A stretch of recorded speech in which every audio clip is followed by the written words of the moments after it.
Dirigée. Donc c'est du miel que j'ai rendu liquide. J'ai mis 5% de miel crémeux dans du miel liquide et avec un accessoire, un brasseur qui tourne à 30 tours par minute. Je le mets dans la chambre froide à 13 degrés et en 3-4 jours, je le fais cristalliser. Voilà. Avant qu'il soit trop visqueux, je le mets en pot et ensuite il continue sa cristallisation. Voilà. Et ça, c'est par exemple à moitié cristallisé celui-là? Ça, c'est en train de, mais c'est de la cristallisation naturelle. Ok. Voilà. Ça, c'est de la cristallisation naturelle. En C'est fait, bien, ça. la chaîne de cristallisation, elle est en attente dans le miel. Et en général, c'est la fraîcheur de l'automne qui le fait cristalliser. C'est pour ça, à la maison, on voit parfois un pot de miel qui devient blanc. C'est bon signe. Alors, voilà. ce que font les industriels, c'est qu'ils les chauffent fortement et ils cassent la chaîne de cristallisation définitivement. En conséquence, ces miels au supermarché ne vont jamais cristalliser.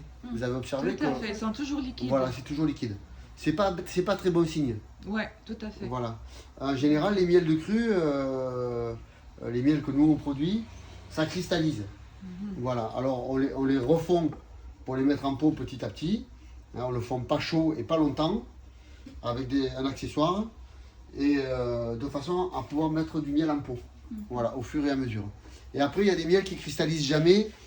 C'est les miels qui sont riches en fructose. Comme l'acacia, comme le châtaignier, comme les mielas. Donc la composition chimique du nectar va varier selon les fleurs. Voilà.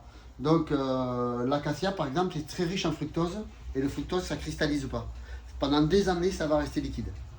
Voilà. Et c'est pas un miel qui a été chauffé, mais c'est un des rares miels qui cristallise comme ça. Voilà, voilà. Et il y a essentiellement dans le miel du glucose et du fructose. Et d'autres sucres un peu plus complexes, mais ça c'est la majorité. Très bien. Voilà, voilà. D'accord. Vous êtes installé où maintenant exactement? Dans À quelle région? Saint-Jean-de-Védas. À Saint-Jean-de-Védas. Voilà, dans l'Hérault, donc au sud de la France.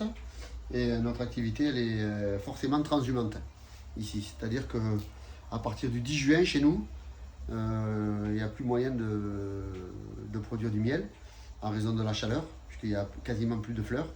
Donc on se dirige à la montagne, sur les miels de châtaignier, les miels de lavande, voilà, et puis bon, les miels de montagne. Dans les Alpes.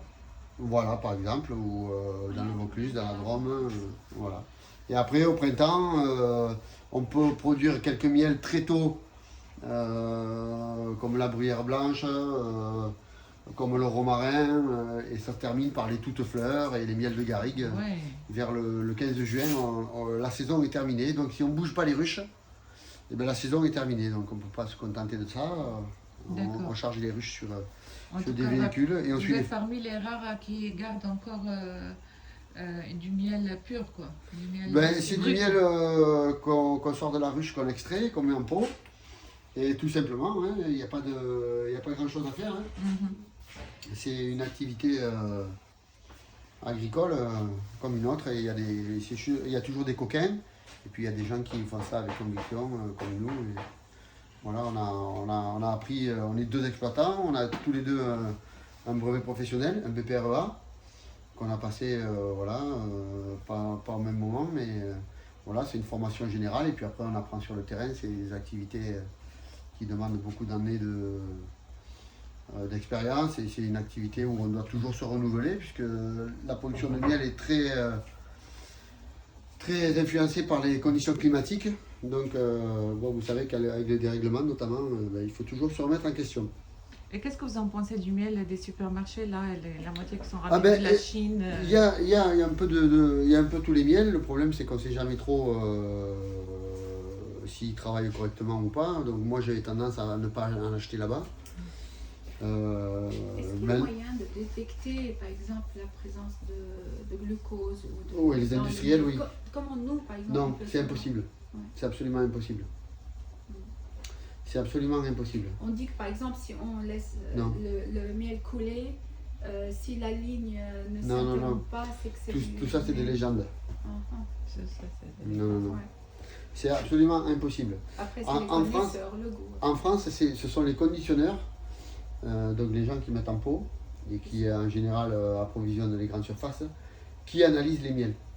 Voilà, qui analysent notamment les miels qui viennent de l'étranger, savoir s'ils sont vieux, s'ils ne sont pas vieux, voilà l'origine florale.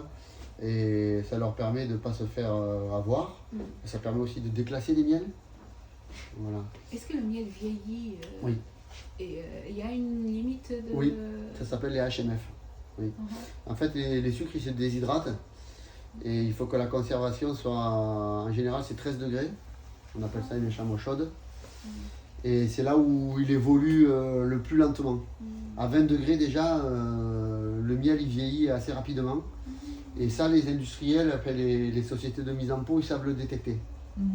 Donc ils vont le déclasser. Le miel, il y a un cours mondial et ça c'est les frelons qui s'invitent, n'ayez pas peur. Et en fait, si le miel est produit beaucoup, les industriels ils ont tendance à faire baisser les prix. C'est un peu l'offre et la demande. Donc les apiculteurs qui sont bien organisés, ils stockent leur miel en chambre chaude à 13 degrés, n'ayez pas peur. Hein. Et ça leur permet de conserver le miel et de ne pas le brader. D'accord. Voilà. Et donc il perd ses qualités au fur et à mesure. Oui, donc, il vieillit. Mais à 13 Chez degrés. nous, par exemple, à la maison, j'ai 25, entre 20 Oui, et 25 degrés. oui. Dans les armoires, combien de temps? Dans les 2 années, c'est bon. Okay. Voilà. Ça veut dire un pot comme ça, on peut le garder combien de temps? 2 années. 2 années, dans quel 20 degrés. Oui, 20-25 degrés. Mais vous allez vous observer un miel clair, notamment au bout de la 4e, 5e année dans un placard. Le miel, il va être marron. Oui. Non, d'accord. Ça va s'oxyder. Ça perd de ses propriétés. Et le miel aussi, dans une tisane, il faut le mettre au moment où on peut boire. Ça veut dire tiède. Voilà, parce que c'est vrai que ça fond bien lorsque c'est très chaud. Mais malheureusement, dans la ruche, les abeilles, elles la régulent, la température, puisqu'elles ventilent. Sinon, les rayons de cire fondraient. En conséquence, le miel, il n'est jamais très chaud dans la ruche.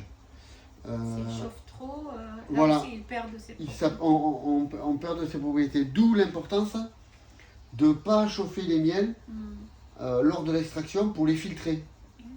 On a abordé le sujet ensemble tout à l'heure. Le fait de le chauffer, ça permet aux industriels qui extraient beaucoup de volume de faire passer les miels très rapidement dans les filtres. Voilà, donc quand on a des petites productions, on n'a pas ce problème-là. Hein. On extrait une journée, au bout de la journée, on change le filtre. Et il n'y a pas de problème, le miel il est absolument pas chauffé. Hein. Voilà. Très bien, merci beaucoup pour toutes ces informations. Pas de quoi. Attends, juste dire qui est ce domaine en Facebook, ça s'appelle comment? Alors non, il n'y a pas de carte. Alors pour l'instant, donc c'est un GAEC. Un GAEC, c'est un groupement agricole d'exploitation en commun. Ah oui, c'est ce que donc, j'ai trouvé sur le GPS. Comme je vous ai expliqué, on est 2 exploitants, 2 apiculteurs. Voilà, on fait de la vente directe